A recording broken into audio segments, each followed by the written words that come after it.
Khoi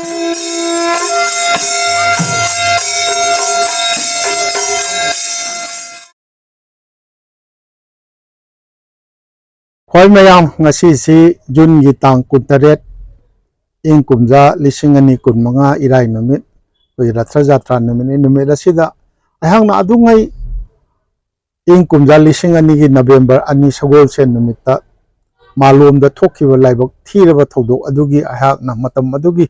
Sanathong da reporting moina thamjagiba sing adu nahongna namuk khwagi mafamda mathang manaw naina thamjarak padugi aroiba saruk ai thamjagriba lanjadrawa thawai tara mioi tara punsi pikham nakhiba thodok adugi matung tarakpada igiba Sanathong da thamjakhiba sing adudi matam maduda Manipur da oiriba phibam du nainaboina analytical akoigi ibo oina yam sangna thamjabani madu yam sangna thambasing adu loin thamjaragadi yam sangani aduna tenjin jage malum da thokiba thodok tu yamna angakpa haidi yam nungai taba thodok ne haijab tare kari maronggi no gaiba yam kanna kari no bom du akoigi sorok ki matai da atamna sibai gi gari sol lage gaina su tawna taba sorok ki matai da akoigi lairo haiba ngayok pokri dugi matai akoi mapanda tawbodi akoigi khara foot muk khara luna dai foot ani muki diameter oigadra madu pokhaire raga tawboni sibai ama gari sokpa sunate ama sunate ado madu thokharu matungda sibai na akoigi Assam Rifles ki maikai degi thadorokpa cherol sing matam dugi akoigi Manipur da phongba nungti phongba che phongjin da haigibdi akoigi Assam Rifle gi personnel khara soi aduga siriba jingni manungda laloba mari yawi gaina sumba oida padaba masumba thodoksi malom da thoki baduna ahan basu nate aroi basu nate Manipur da di thoktana da laaba sumba thodok ama thokiba daharol na kaigumba matoramba adagidi sibaina natraga police na miyam akoibagi anakpagi miyam jing ot naiba phubi chaibiba natraga hatpa tupagi thodoksi yam khare madugumba thodok do ahakna Sanathong tawjadaktrigagi mamangda thokiba thodoksu kayani aduga tawjaraba matungda su thokiba kayani ado Sanathong tawjaraba matungda tholokpa sing adudi matam matamgi oina ahakna isamak na akoigi thijin jareraga matam dugi documentation tawjadana ai Sanathong da record toksin jawi aduga hojiki malom thodokki matangda aina Sanathong da thamjagiba jaida adumba thodok mayam ama palli mayam du loin pallasu yam sangani aduna tangai phadaba akoigi ahum mari ka ai panjage ingkumja lising amaga chamapan marfu mari gi March tang 13 Heirangoithong gi volleyball ground da hojiksu volleyball ground du adum ihong duna leiri akoi Heirangoithong akoigi bazar ke samthong lomdagi pisum lomdagi chatkibada hek lamthokpaga ariba thong duga paknana adum leiraba ground ni volleyball gi net na chingba tingaga lei masaisda akoigi Dhanapati Memorial Volleyball Tournament haidana ama hek pangthok lakpa jani ada pangthok lakpa sigi madugi haibadi 1984 gi March 13 da akoigi madugi match si akoigi BSF ka Manipur Police ka sanakhiba final ni masi sanariba mi yamna tilliba manung maruk sidaista sakhangdaba naharol kharana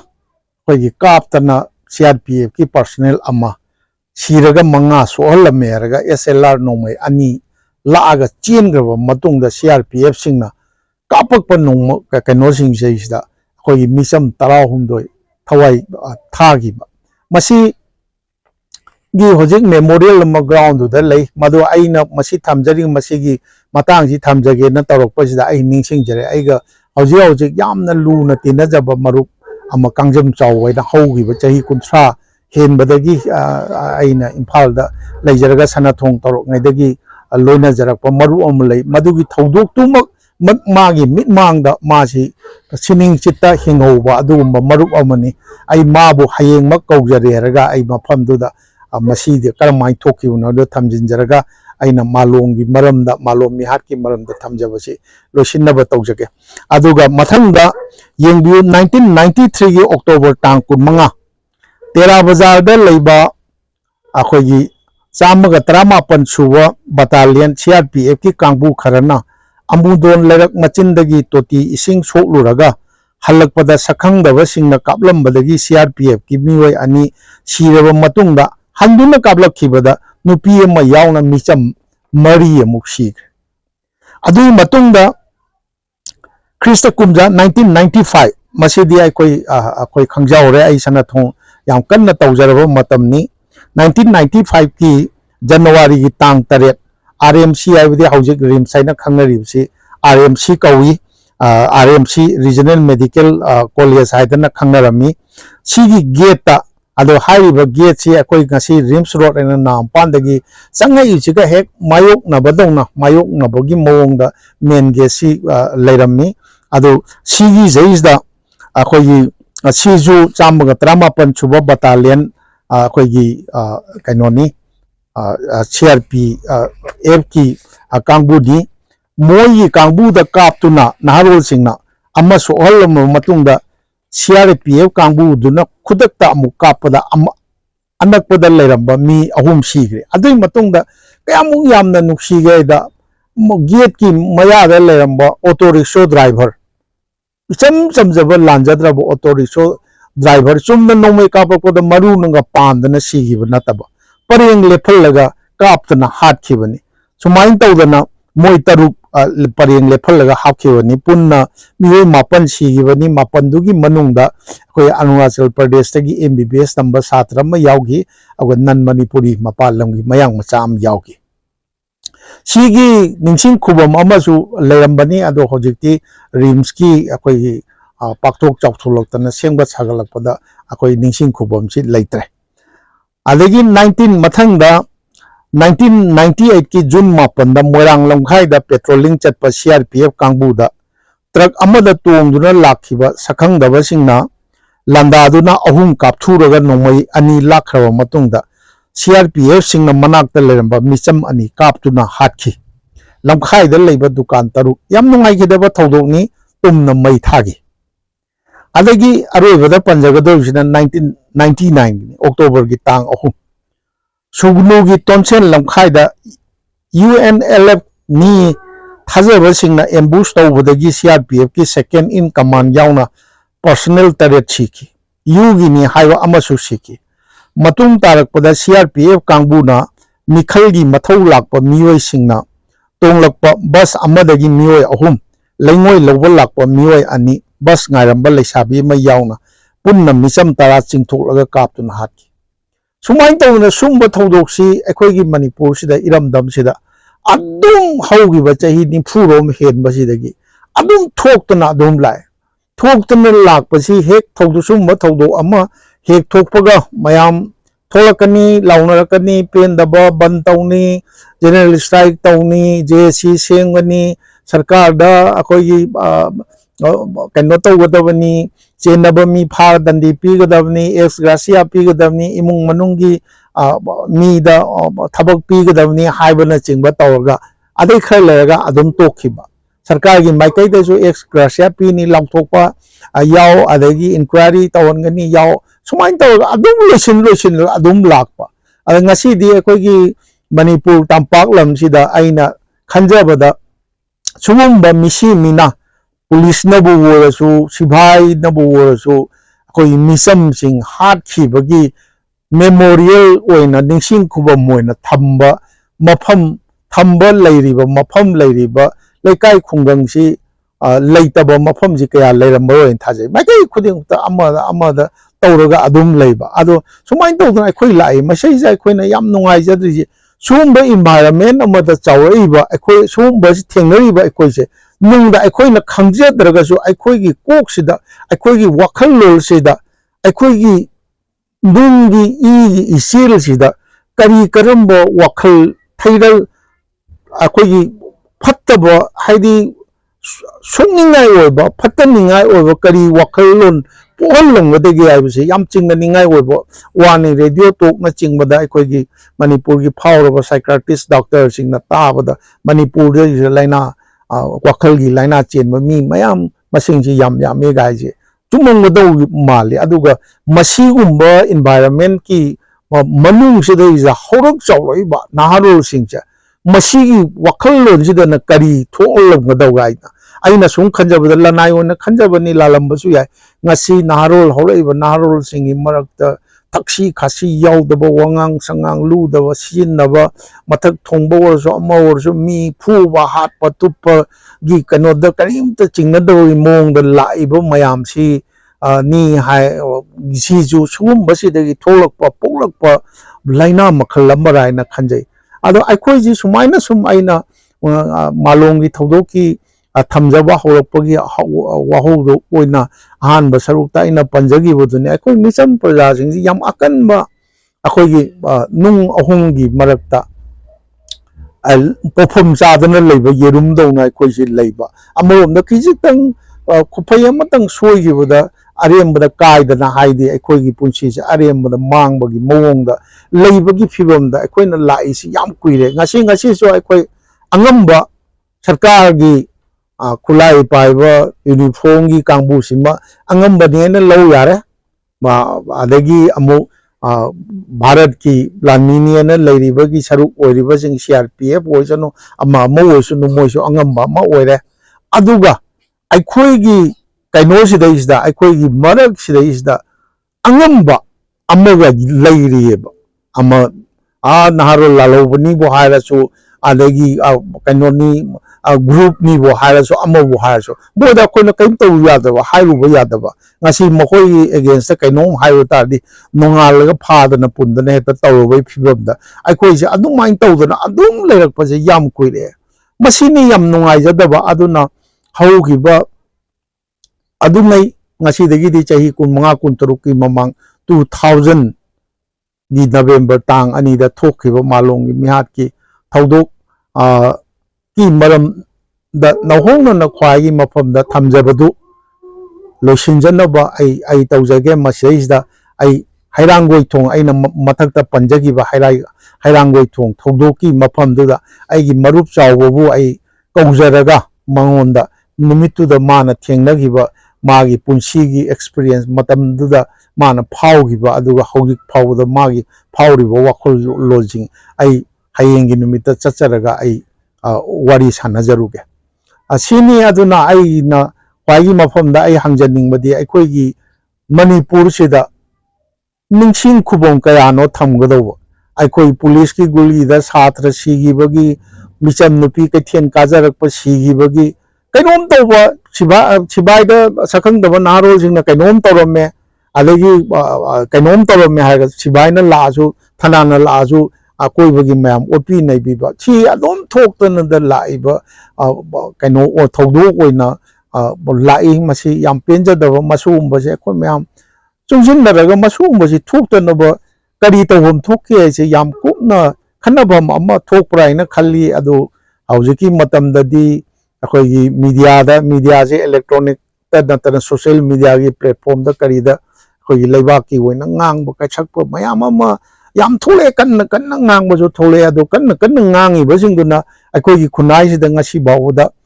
करी कानब पुरागे हाइबदुदी आई ngasi Bavda मसी कानब पुरे हाइबसी आई लनाई गी ओइनादी आई उबा थेंगजबा फंगजद्री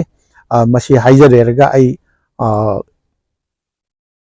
अइना थमजरइबा मालोम मिहात की नहोंगना ख्वाइगी मफमदा तांकक नाइना थमजरकपगी अरोइबा सरुक ओइना लोसिनजनबा आई हयेंगी नुमिता आई हैरांगोइथोंगी मफमदा चचरगा आई लोसिनजनबा आई तौजगे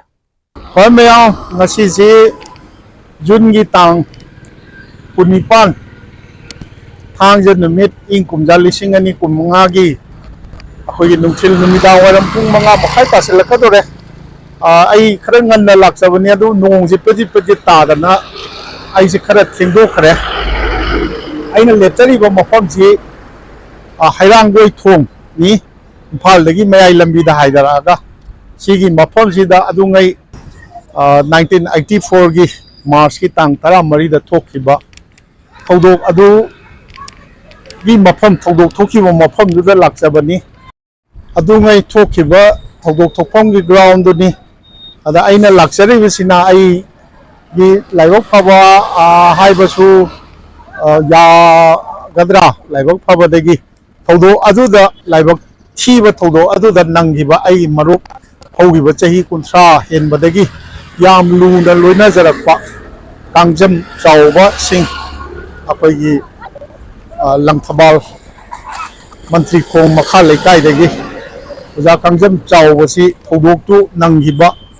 हिंगहोबा survivor अमनी मासी पाव फाउनजरगा मफमसिदैसिदा अइना कौजरगा वारी मते अमतंग सासी लाओ हाइदना हाइजरखिबदगी मा लाकीदना ngaidana लेबिरमे आई कोना ओजा चावबसी आई मरुप चावबसी सक्ताक सगे हानदी 1984 की मतम अदुददी अखोगी ग्राउंड असिदा चाही खुदिंगी ओइना पांगथोमबा volleyball tournament C L Dhanapati memorial अखोगी वॉलीबॉल टूर्नामेंट हाइदना पांगथोमनी अदुबु लाइबक थिरबा थौदो अदु थोखरो मतुंगदगी अखोगी अदुबा वॉलीबॉल टूर्नामेंट अदु Heirangoithong Massacre Men's Open Volleyball Tournament haidana torokpa mali handak 2025 ki oina akoigi nifu mathoirak suba oina the 41st anniversary haidana thai a tribute to the 14 show sign tawaga organized by YMDO Heirangoithong West haidana ai YMDO ji kudaki oina khangjadre अदो आई ground से संजगे उरीबसी मांग उरीबसी अखोगी हैरांगोइथोंग अमनबनी मसी कैथेल ओइना कोफम गफमदना लई अदुगा थोंग अचौबा सिदा सारे मसीदी ख्वाइ मयामना खंगिरमगनी मसी अखोगी कैसामथोंग लोमदा चत्खरिबा कैसामपाट कैसामथोंग लोमदा चत्खरिबा इसुम तारगा चत्खरिबा लंबी मयाई लंबीनी सोमदा चत्खरगा मोंगसांगई अदगी लंगथबाल हियांग थांग चिंबा चत्खिदोरिबनी मखारोम दा चखरगना सिगी ground सिनी ground सिदा मेमोरियल अमा लेरे मेमोरियल 1984 की मार्च की तांग तरा मरी दा थोखिबा लाइबक थीरेबा थौदोक्तुदा लेखिदबा सिंगी ममिंग थारी CRPF पर्सनल अमा ना इकोन कोनबदा 14 सिदा यावी 14 छुबदा एम पदाया पराया CRPF हाइना थाई अतैदी अखोगी स्वाइगी 14 March 84 Heirangoithong Massacre अखोगी ई Lalji Sinha SWC S Khambar Sinha RK Tombisana Sinha S Damu Sinha KS Maipak Sinha S Dhanabati Devi नुपी मयावरी A रघुमनी सिंह अदगी S Lakhikanta Singh P Kumar Singh W Jila Singh TS अमुयाइमा Singh S बिनो सिंह अदगी तरहुमदोई सुबदा जी सना जावबा कबुई हाइदना मिहोई तरा मरी निमित अदुगी थौदोक लाइबक थिरेबा थौदोकता लेहिदबगी निंसिंग खुबम मोइना ममिंग हक्तना मसिदा थम्मी कोइगी असिनी मांगदा चेलिबसी नंबुल तोरेलनी अदा ओजा चावबसी आइना कौजदना मा हानना लेबि इबानी मफमसिदा लेजबा कुजरे अदो नोंग पद पद ताबदगी आई कनो तौजबनी ओजा चावबो सोमदा चंगसिन बिरौने सोमदा चंगसिन बिरौ अदो ओजा चावबसी कांगजम चावबा अखोई पॉलिटेक्निक मणिपुर गवर्नमेंट की पॉलिटेक्निक की लाइब्रेरियन ओइना थबक्तगी पोथाबिरबनी अदो मणिपुर दा लाइब्रेरी गा समनबिबा मीसिंगदी ओजा चावबसी लोइना मंगना खंगना बिरौंगनी ओजा चावबसी अखोइदी लाइब्रेरी चावबा हारिगा खंगनाजबा अदुगा मणिपुर दा लाइब्रेरी इहौ हौरकपसी मा मकननी हाइबसी अखोइनादी याम चौथोकना हाइजबा मानबुदी मसानबुदी आई थदन नते गायना हाइबिबा अदो अखोइना खंगजबदा मा मथंतना मणिपुर दा ngasi ओरिबा लाइब्रेरी की फिबम सी पोरखिबनी इहौ सागलखिबनी हाइबसी अदो ओजा चावबसी मतमदुदा हैरांगोइथोंगी थौदोक लाइबक थीरेबा थौदोकसी दा नंबी हौबा मदैदा सिनिंग चित्ता हिंगपा मी अमनी अदो खितंग पाउदम जगे ओजा चावबा थौदोकतु 14 March 1984 ꯅꯨꯃꯤꯗꯥꯡ ꯅꯨꯡꯊꯤꯜꯅꯤꯅꯦ ꯅꯨꯡꯊꯤꯜꯅꯦ ꯑꯣꯖꯥ ꯆꯥꯎꯕꯁꯤ ꯃꯇꯝꯗꯨꯗ ꯗꯤ ꯑꯦꯝ ꯀꯣꯂꯦꯖꯇ ꯀꯩꯅꯣ ꯕꯨꯛꯃꯦꯟ ꯑꯣꯏꯔꯤꯕ ꯗꯤ ꯑꯦꯝ ꯀꯣꯂꯦꯖ ꯑꯣꯐ ꯁꯥꯏꯟꯁꯇ ꯑꯣꯏꯖꯔꯤ ꯑꯗꯒꯤ ꯃꯗꯨꯒꯤ ꯑꯣꯐꯤꯁ ꯍꯜꯂꯛꯄꯅꯦꯕ ꯃꯥꯅꯦ ꯑꯗꯨꯒꯤ ꯀꯃꯥꯏꯅ ꯇꯧꯕꯅꯣ ꯑꯣꯖꯥ ꯆꯥꯎꯕꯅ ꯂꯥꯛꯑꯒ ꯀꯗꯥꯏꯗ ꯂꯩꯕꯤꯅꯣ ꯃꯐꯝꯗꯨ ꯇꯥꯛꯄꯤꯌꯨ ꯅꯨꯃꯤꯠꯁꯤ ꯑꯩ ꯑꯣꯐꯤꯁꯇꯨ ꯈꯔ ꯉꯟꯅ ꯍꯜꯂꯛꯏ ꯍꯜꯂꯛꯄꯁꯤ ꯑꯩ ꯁꯥꯏꯀꯜ ꯂꯩꯖꯗꯕꯅꯤꯅ ꯃꯇꯝꯗꯨꯗ ꯆꯠꯊꯣꯛ ꯆꯠꯁꯤꯟꯁꯤ ꯃꯤꯅꯤ ꯕꯁꯀꯤ ꯃꯇꯦꯡꯅ ꯑꯩ ꯑꯣꯐꯤꯁ ꯀꯥꯊꯣꯛ ꯀꯥꯁꯤꯟ ꯇꯧꯖꯕꯅꯤ ꯑꯗ ꯃꯤꯅꯤ ꯕꯁ ꯍꯥꯏꯅ ꯃꯇꯝꯗꯨꯗ ꯃꯦꯇꯥꯗꯣꯔ ꯍꯥꯏꯅ ꯃꯤꯅꯤ ꯕꯁ ꯑꯃ ꯆꯦꯜꯂꯝꯕꯗꯨꯗ ꯑꯩ ꯆꯠꯈꯤꯕꯗꯁꯨ ꯑꯗꯨꯗ ꯇꯣꯡꯉꯤ ꯑꯗꯒꯤ ꯍꯜꯂꯛꯄꯗꯁꯨ ꯋꯥꯍꯦꯡ ꯂꯩꯀꯥꯏꯗꯒꯤ ꯍꯥꯏꯔꯤꯕ ꯃꯦꯇꯥꯗꯣꯔ ꯒꯥꯔꯤꯗꯨꯗ ꯇꯣꯡꯉꯛꯄꯅꯤ ꯇꯣꯡꯉꯛꯄꯁꯤ ꯃꯅꯨꯡꯗ ꯆꯟꯗꯕꯗꯒꯤ ꯃꯅꯨꯡꯒꯤ ꯊꯣꯡꯗꯣ ꯍꯥꯡꯗꯣꯛꯑꯒ ꯂꯦꯞꯄꯒ ꯂꯥꯛꯄꯅꯤ ꯋꯥꯍꯦꯡ ꯂꯩꯀꯥꯏꯗꯒꯤ ꯂꯥꯛꯄꯁꯤꯗ ꯍꯩꯔꯥꯡꯒꯣꯏꯊꯣꯡꯁꯤ ꯍꯦꯛ ꯌꯧꯁꯜꯂꯛꯄꯗ ꯃꯤꯅ ꯀ꯭ꯔꯤꯛ ꯀ꯭ꯔꯤꯛ ꯏꯟꯅꯈꯩ ꯂꯝꯕꯤꯒꯁꯤ ꯆꯠꯐꯝ ꯂꯩꯇꯅ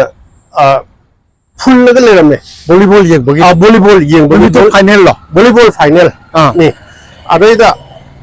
ꯒꯥꯔꯤꯁꯤ ꯆꯠꯄ ꯌꯥꯗꯕꯗꯒꯤ ꯈꯥꯝꯃꯒ ꯉꯥꯏꯍꯥꯛ ꯂꯩꯕꯁꯤꯗꯩꯁꯤꯗ ꯒꯥꯔꯤꯗꯨꯒꯤ ꯈꯥꯝꯐꯝ ꯃꯅꯥꯛꯇꯨꯗ ꯑꯩꯒꯤ ꯃꯔꯨꯞ ꯑꯩꯒ ꯅꯥꯒꯄꯨꯔ ꯌꯨꯅꯤꯚꯔꯁꯤꯇꯤꯗ ꯃꯥꯅ ꯐꯤꯖꯤꯀꯦꯜ ꯏꯗꯨꯀꯦꯁꯟ ꯇꯝꯕ ꯑꯩꯅ ꯂꯥꯏꯕ꯭ꯔꯦꯔꯤ ꯁꯥꯏꯟꯁ ꯇꯝꯕꯗ ꯈꯪꯅꯔꯛꯄ ꯑꯩꯈꯣꯏꯒꯤ ꯋꯥꯡꯒꯣꯏ ꯃꯈꯥ ꯂꯩꯁꯥꯡꯈꯣꯡꯗꯒꯤ ꯖꯤ ꯁꯅꯥꯖꯥꯎꯕ ꯀꯕꯨꯏ ꯁꯤ ꯁꯣꯔꯣꯛꯇꯨꯗ ꯂꯦꯞꯄꯒ ꯂꯩꯔꯝꯕꯗ ꯃꯥꯅ ꯂꯩꯊꯣꯔꯛꯄꯗ ꯑꯩ ꯎꯕꯗꯒꯤ ꯉꯥꯏꯈꯣ ꯚꯥꯏ ꯕꯣꯂꯤ ꯌꯦꯡꯒꯦꯁꯤ ꯍꯥꯏꯅ ꯍꯥꯏꯕꯗ ꯑꯩꯅ ꯑꯩ ꯒꯥꯔꯤ ꯌꯥꯎꯗꯦ ꯍꯣꯔꯦꯟ ꯍꯟꯅꯅꯕ ꯒꯥꯔꯤ ꯂꯩꯇꯦ ꯍꯥꯏꯕꯗ ꯑꯩꯒꯤ ꯒꯥꯔꯤ ꯌꯥꯎꯔꯤ ꯑꯩꯒꯤ ꯁ꯭ꯀꯨꯇꯔ ꯌꯥꯎꯔꯤ ꯑꯗꯨꯗ ꯍꯟꯃꯤꯟꯅꯁꯦꯅ ꯃꯥꯅ ꯑꯩ ꯈꯨꯠ ꯄꯥꯏꯔꯒ ꯆꯤꯡꯊꯔꯒ ꯏꯕꯥꯅꯤꯁꯤ ꯚꯣꯂꯤꯕꯣꯜꯁꯤ ꯁꯣꯔꯣꯛꯇꯨꯗ ꯂꯦꯞꯄꯒ ꯅꯨꯡꯉꯥꯏꯅ ꯌꯦꯡꯕꯅꯤ ꯌꯦꯡꯕ ꯕꯣꯂꯤꯁꯤ ꯁꯥꯟꯅꯔꯝꯃꯤꯁꯤ ꯃꯅꯤꯄꯨꯔ ꯄꯨꯂꯤꯁꯀ ꯃꯅꯤꯄꯨꯔ ꯄꯨꯂꯤꯁ ꯀ꯭ꯂꯕꯀ BSF ꯁꯥꯟꯅꯕꯅꯤ ꯐꯥꯏꯅꯦꯜꯅꯦꯕ ꯐꯥꯏꯅꯦꯜꯅꯤ ꯌꯥꯝꯅ ꯑꯐꯥꯎꯕ ꯚꯣꯂꯤꯕꯣꯜ ꯇꯤꯝ ꯉꯥꯛꯇꯅꯤ ꯍꯦꯛꯇ ꯌꯦꯡꯕꯗ ꯃꯩ ꯍꯧꯕ ꯃꯦꯠꯁꯅꯤ ꯍꯥꯏꯕ ꯇꯥꯔꯦ ꯑꯗꯨ ꯑꯗꯨꯃꯥꯏꯅ ꯅꯨꯡꯉꯥꯏꯅ ꯌꯦꯡꯉꯛꯑꯀꯥꯟꯗ ꯇꯪꯈꯥꯏꯃꯨꯛꯀ ꯆꯜꯂꯛꯄ ꯑꯗꯨꯋꯥꯏꯁꯤꯗꯩꯁꯤꯗ ꯑꯩꯈꯣꯏꯒꯤ ꯍꯦꯛꯇ ꯀꯥꯞꯄꯒꯤ ꯃꯈꯣꯟꯁꯤ ꯈꯔ ꯇꯥꯏ ꯀꯗꯣꯝꯗꯒꯤ ꯇꯥꯔꯛꯏ ꯀꯥꯞꯄꯁꯤ ꯀꯗꯣꯝꯗꯒꯤ ꯍꯥꯏꯕꯁꯤ ꯃꯗꯨ ꯑꯩ ꯀꯗꯣꯝꯗꯒꯤꯅꯣ ꯁꯤ ꯅꯤꯡꯁꯤꯡꯗ꯭ꯔꯦ ꯑꯗꯨꯕꯨ ꯑꯩꯗꯤ ꯀꯥꯞꯄꯁꯤ ꯑꯩꯒꯤ ꯀꯣꯛꯇ ꯈꯟꯕꯗꯤ ꯀꯔꯤꯒꯤꯅꯣ ꯕꯣꯂꯤ ꯑꯁꯨꯛ ꯌꯥꯝꯅ ꯅꯨꯡꯉꯥꯏꯅ ꯌꯦꯡꯉꯤꯉꯩꯁꯤꯗ ꯀꯗꯥꯏꯗꯒꯤ ꯕꯣꯝꯕꯨꯔꯥꯅꯣ ꯊꯥꯖꯤꯜꯂꯛꯏꯁꯦ ꯈꯥꯏꯗ ꯑꯗꯨꯃꯥꯏꯅ ꯈꯜꯂꯒ ꯑꯩꯗꯤ ꯆꯦꯟꯗ꯭ꯔꯦꯕ ꯁꯥꯎꯅꯤꯡꯕꯣꯏ ꯀꯔꯤꯕꯣꯏ ꯑꯗꯨꯀꯥꯟꯗ ꯃꯌꯥꯝꯗꯤ ꯂꯣꯏꯅ ꯆꯦꯟꯅꯈ꯭ꯔꯦ ꯑꯗꯒꯤꯗꯤ ꯃꯌꯥꯝꯁꯤꯅ ꯑꯩ ꯁꯣꯔꯣꯛꯇ ꯂꯦꯞꯄꯒ ꯌꯦꯡꯕ ꯑꯩꯁꯦ ꯑꯩꯒꯤ ꯇꯨꯡꯗꯁꯨ ꯃꯌꯥꯝ ꯑꯃ ꯂꯦꯞꯄꯅꯤꯅ ꯅꯟꯁꯤꯜꯂꯛꯄꯁꯤꯗ ꯑꯩꯗꯤ ꯍꯧꯖꯤꯛꯀꯤ ꯚꯣꯂꯤꯕꯣꯜ ꯍꯦꯛ ꯍꯧꯖꯤꯛ ꯅꯦꯠ ꯇꯤꯡꯉꯤꯕ ꯑꯁꯤꯒꯤ ꯃꯌꯥꯏ ꯑꯁ꯭ꯋꯥꯏꯗ ꯑꯩꯁꯤ ꯑꯩꯅ ꯒ꯭ꯌꯥꯟ ꯇꯥꯔꯛꯄ ꯃꯇꯝꯗ ꯃꯁꯤꯗꯩꯁꯤꯗ ꯎꯞꯄꯒ ꯑꯗꯨꯝ ꯁꯣꯔꯣꯛ ꯃꯊꯛꯇꯒꯤ ꯎꯞꯄꯤꯕ ꯃꯇꯝꯗꯨꯗꯗꯤ ꯁꯣꯔꯣꯛꯁꯤ ꯄꯤꯛꯑꯝꯃꯤꯅꯤ ꯑꯇꯦꯟꯕꯅꯦ ꯑꯗꯨꯗ ꯁꯣꯔꯣꯛ ꯃꯊꯛꯇꯒꯤ ꯎꯞꯄ ꯅꯠꯇꯦ ꯃꯌꯥꯝꯅ ꯁꯨꯝ ꯆꯦꯟꯕꯣꯏ ꯀꯔꯤꯕꯣꯏ ꯇꯧꯕꯒꯤ ꯏꯔꯥꯡ ꯊꯣꯛꯑꯕꯅꯤꯅ ꯁꯨꯝ ꯏꯟꯅꯔꯛꯄꯗꯨꯗ ꯃꯐꯝ ꯃꯔꯥꯡ ꯈꯪꯗꯅ ꯑꯩꯅ ꯒ꯭ꯌꯥꯟ ꯇꯥꯔꯛꯄ ꯃꯇꯝꯗ ꯂꯩꯔꯝꯕꯁꯦ ꯑꯩ ꯚꯣꯂꯤꯕꯣꯜ ꯐꯤꯜꯒꯤ ꯃꯌꯥꯏꯃꯛꯁꯤꯗ ꯑꯩ ꯃꯌꯥꯏꯁꯤ ꯁ꯭ꯋꯥꯏꯁꯤ ꯑꯣꯏꯗꯣꯏꯔꯥ ꯅꯠꯇ꯭ꯔꯒ ꯃꯌꯥꯏꯁꯤ ꯍꯧꯖꯤꯛ ꯑꯩꯈꯣꯏꯒꯤ ꯍꯧꯖꯤꯛ ꯅꯦꯠ ꯈꯜꯂꯤꯁꯦ ꯅꯦꯠ ꯈꯜꯂꯤꯁꯤꯒꯤ ꯁ꯭ꯋꯥꯏꯃꯛꯇꯗꯅꯦ ꯑꯗꯨ ꯃꯁꯤꯗꯩꯁꯤꯗ ꯑꯩꯒꯤ ꯃꯊꯛꯇ ꯃꯤꯁꯦ ꯃꯔꯣꯟ ꯑꯅꯤ ꯑꯍꯨꯝꯒꯨꯝꯕꯅ ꯅꯟꯁꯤꯜꯂꯝꯒꯅꯤ ꯀꯩꯒꯤꯅꯣꯗ ꯑꯩꯁꯦ ꯁꯣꯔ ꯐꯨꯟꯕ ꯈꯣꯠꯄ ꯌꯥꯝ ꯋꯥꯈꯤꯑꯕ ꯑꯗꯨꯒ ꯑꯩꯒꯤ ꯏꯁꯥꯁꯤ ꯃꯥꯏ ꯃꯤꯠ ꯐꯤꯔꯣꯟ ꯀꯔꯤ ꯀꯔꯤ ꯂꯣꯏꯅ ꯎꯐꯨꯟꯅ ꯂꯣꯏꯅ ꯃꯤꯅ ꯅꯦꯠꯈꯥꯏꯈꯤꯕꯒꯤ ꯅꯟꯁꯤꯟꯈꯤꯕꯒꯤ ꯇꯩꯔꯝꯃꯦꯕ ꯑꯗꯨꯗꯒꯤꯗꯤ ꯑꯩꯅ ꯒ꯭ꯌꯥꯟ ꯇꯥꯔꯛꯄ ꯃꯇꯝ ꯅꯣꯡꯃꯩ ꯀꯥꯞꯄꯁꯤ ꯂꯦꯞꯅꯈ꯭ꯔꯕ ꯅꯣꯡꯃꯩ ꯀꯥꯞꯄ ꯂꯦꯞꯇ꯭ꯔꯤ ꯐꯤꯜ ꯃꯌꯥꯏꯁꯤꯗꯩꯗ ꯄꯥꯛꯊꯔꯒ ꯂꯩꯔꯤꯉꯩꯁꯤꯗ खितंग माइगसे हाइगटुबा मतमदा थोंग मथक्सिदगी थोंगदा अरिबा थोंगसि अरिबा हजिक जिंगदा कुपल अरिबा थोंग हजिक जिंगदा कुपल लेदिसे असिगी मथक्दगी सिबाइसी CRPF सिबाइसी मा यूनिफॉर्म सेटे स्वाइदा इरान थोय हाइबदुदगी मासी बेरेक्तगी हेक्ता पाइजमागुम सेलगा मोजा फुरित पामबोम यावबी अमा तोरकांदा हेता चेंथोरको माले माना थोंग बेरेसी कलावाय वइदोइनो हौजे हौजे साइजा नंबर वाटर ट्रीटमेंट प्लांट अमा सागतलिबा Kaibung lampak hairaga khangai akhona asidai sida CRPF ki camp am leirameba matamdu da adudagi moi adum chen thorak pa jani swaida moi gi mi su e khole haibadu da adudagi di thong mathatu dagi hujiki paijama ga sepa moja furit litpa sibai sina adum khaptharak pa se ai uyi adosu ai ga koibada leiba mi sing adum si ai su sihogdabagi wani ai saje sirabagumban adubu ai sihogde adugi aina yan tarakpa matamda akhoi isaje hippiba position dudagi lenge haibase suk yade di karigino yade minan nandharakpa nate matamdu da sibai sing leiba sing do matamdu da Manipur police lakpa khara hore akhoi singjamai gi OC adagi DGP kai laaya adorgasu CRPF kai mogi sibai sing duna ko lengba sukya yadebo lengno haibne kaimta lengba yaro lady position du dagi kaimta lengba yade aina yamna strictly kano tawraga thamme ona khoigi matamdu da deputy chief minister oiba Heirangoithong oja tompo ma masa laabo matungda adagi akhoi DGP kai SP Manipur ki achouba police officer sing laaba matung da khakta da akhoi si hawgalaga chatpa yahalle sini adudai da ai si yum bhawa si ai si khongla yamna wana sor thabet kholaga challe chal kan sida yum yaure yum yauro matung ai sing hak pothadana thawai am nuaitana no tawraba matung sidai sida akhoi gi ngahak leraga tare mi am sibe sidai da ai ga boli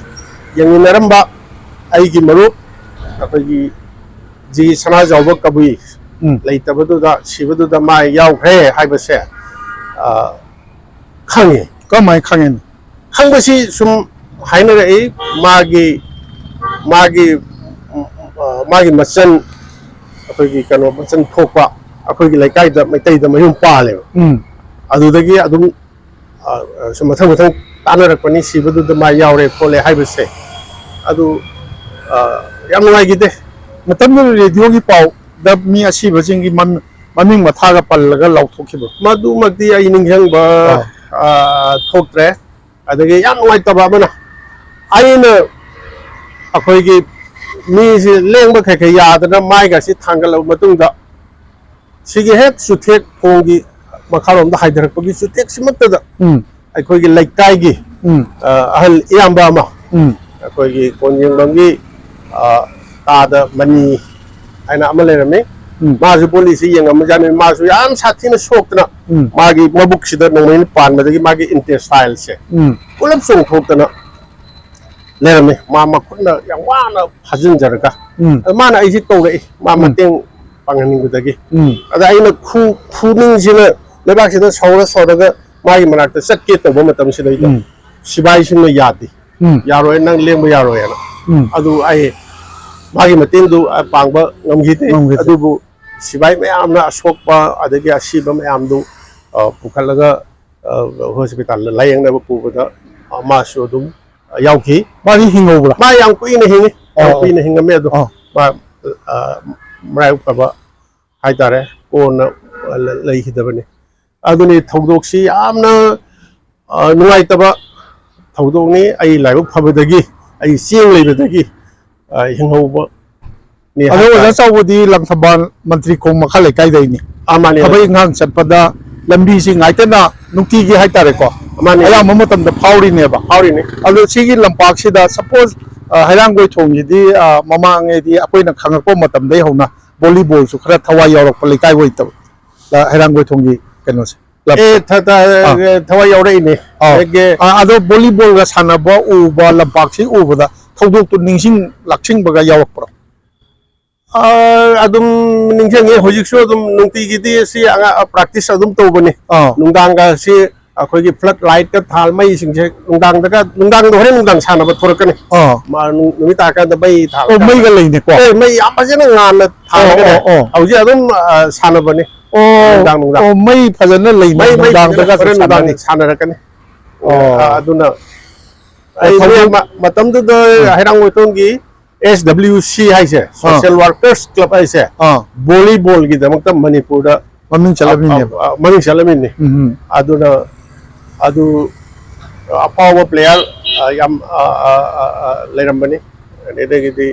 अदे मतमदुदा अखोइगी Cosmo काना volleyball की ममिंग चलम club से अदेगी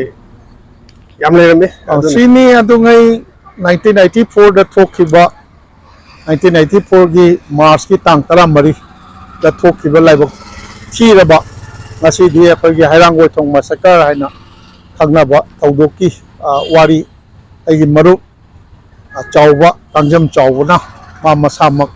थौदोक अदुदा हिंगौबा sinning चित्ता हिंगौबा अमा ओइना तमिबो पाउदमनी अदो मथक्ता आइना पंजगिबा अखोइगी RIMS की गेट याम नुंगाइतबा थौदोकनी 1994 दा हैरांगोइथोंग दा थोखिबा सिदी अखोइ अहाग इसामक्ति आइदी मणिपुर दा लेजदबा मतमनी आई खंगजदे अदो कोना रेकॉर्ड सिंग येंजरग खंगजरपनी अदुगा अखोइना आइना सनाथोंग चेफोंग थागी चेफोंग तौजरबा मतमदा थोखिबा याम नुंगाइतबा ऑटो रिक्शा सिंग मनाक्ता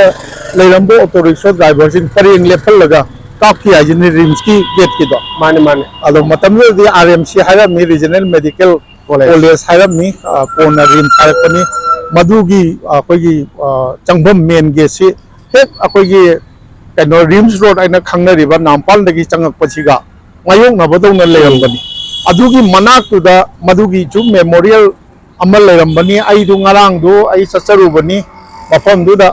मेमोरियल दु ai लौजगे अदुगा अदाइगी अखोइगी हुजिति मधुगी थौदोकतु खंगौबा ऑटो रिक्शा कयाबु लेरंदौ मांद्रे कनो चही कुइरबनीना बा अदुगा सिगी हैरांगोइथोंग थौदोकसिदि चही 94 चुरबा थौदोकने मसी तमजगे दना आई लाक्सबनी मसीगी सी तमजदेरगा आइना हंदक अदुंगै 2000 गी नवेंबर तांगनी सगोलसेन निमित्ता मालोमदा थोखिबा लाइबक थीरबा थौदोक अदुगी रिपोर्टिंग आइना थमजगिबदु नहोंना ख्वागी मफमदा थमजबगी सरुक अदु अरोइबा सरुकसी मतांग असिदा अरोइबा सरुक ओइना आई लोसिनजगे अदो मफमजिदा लाक्पीदना आइना हाइजबदगी लाक्पीदना हराव हराव लाक्पीदना हैरांगोइथोंगी मफमजिदा थोखिबा थौदोकी मरमदा पाउदमबिरबा आइगी मरु ओजा कांजम चावबो आई थागतचबो फोंदोकचरी आइगी माइकैदगिसु आइगी पुनसिदा थेंनखिबा ख्वाइदगी नुंगाइतबा थौदोकतु मते खरदंग पाउदमजबगी खुदोंग चाबा पिबिगिदमुक्ता आइगी मरुपुसु थागतचरी अदुना मसी मतांग असिदा आई लोसिनजगे अनु मसीबु येंबिरिबा ताबिरिबा ख्वाइ पुनमकी मफमदा महौसागुम सनाथोंगी मनिंद्र कोंसम अहाकना नोलुकचरी।